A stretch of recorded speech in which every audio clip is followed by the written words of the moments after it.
This review's on the movie The Public. I'm the anger guy. I'm going to tell you like it is. A lot of people are going to give Emilio Estevez a pass. I'm not. He has the business smarts, influence, and experience from both sides of the camera, and he puts out a sweetie pie film like The Public.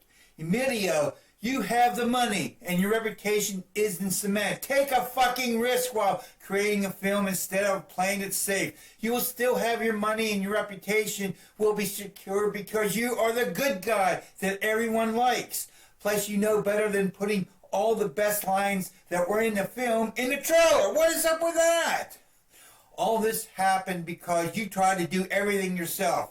The director, screenwriter, and the story for the film The Public was Emilio Estevez. The cast in the film The Public was Emilio Estevez and his friends from the present and the past. Emilio must have had a great wrap-up party with Alec Baldwin, Jenna Malone, Taylor Schilling, Christian Slater, Gabriel Union, Michael K. Williams, Jeffrey White, Raimi Fest, and many more. The film is about an Arctic front that was going to hit Cincinnati, and all the homeless shelters were full. A group of homeless regulars decided to stay in Cincinnati Library overnight so they wouldn't freeze to death. The city's negotiator, a wannabe mayor, district attorney, 2 librarians, and the head of the library are involved in dealing with the situation.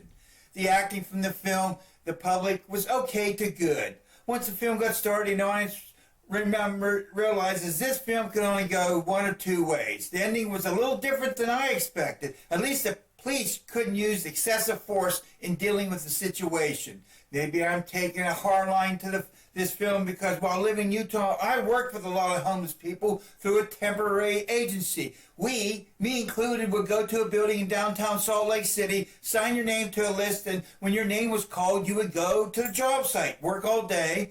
The employee would sign your slip after you're done working with them. You would go back to the agency and get paid. If you took a check for your wages, that was fine. But if you wanted cash, they would take a percentage off your wage for giving you cash. I always got a job every morning because I had a vehicle and would have took other people to job sites. Working with homeless people was a little different than working with the public. You meet good workers, slackers, and scary ones.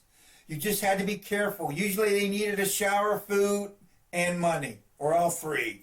I got to know some of the fellow workers because some jobs would last for days or even weeks. One man lived under a stairwell at a construction site. One man had money, lots of it, but he was scared of the responsibility of having it. Some were a hell of a lot smarter than me. One man asked me for $5. I gave it to him. He turns around and told me I would never see that $5 again, and hopefully I learned my lesson. One man would go to an exotic trip with a rich man once a year, then go back living on the streets. I asked one guy, "Where do you take a shower, man?" He told me when he starts itching down below, he sometimes would find an empty 5-gallon plastic paint bucket or go into the temporary agency building, one-person bathroom, and wash.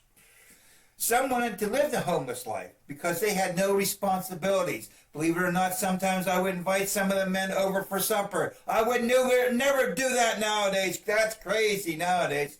While sitting in the living room, he took off his shoes and immediately the smell filled the room. See, the temporary agency always said if you work somewhere and they want to hire you permanently, you can, but you'll have to work for temporary agency 3 more months. That's why I worked there for a while until I found a steady job. I had a lot of different jobs at the temporary agency. Carried old TVs out of the motel, cut pallet runners. You'd bring a hood down on this machine that would have 2 long cylinder blades that would cut the wide U's out. I planted flowers with mothballs. I never understood that. Unload a lot of semi-trucks. Unload a railroad car. Damn, those railroad cars hold a lot of shit, man. And it's hot inside. Pots and pans, man, in a restaurant. You name it, we did it. I realized years ago I did the first 3 don'ts when helping the homeless. The film The Public didn't go into people having withdrawals at night. Without certain items, people get tense and agitated quickly. Some do not like being indoors for a long period of time. Others are very possessive of their things. Whatever you do, don't touch their shit. I was surprised at how the film ended. I thought there would have been a lot of anger about their possessions. Out of 10, I give this film, The Public, a 6.9. Thank you for subscribing and thank you for watching. If the film did anything, it brought other people's reality into the public's nice, warm surroundings.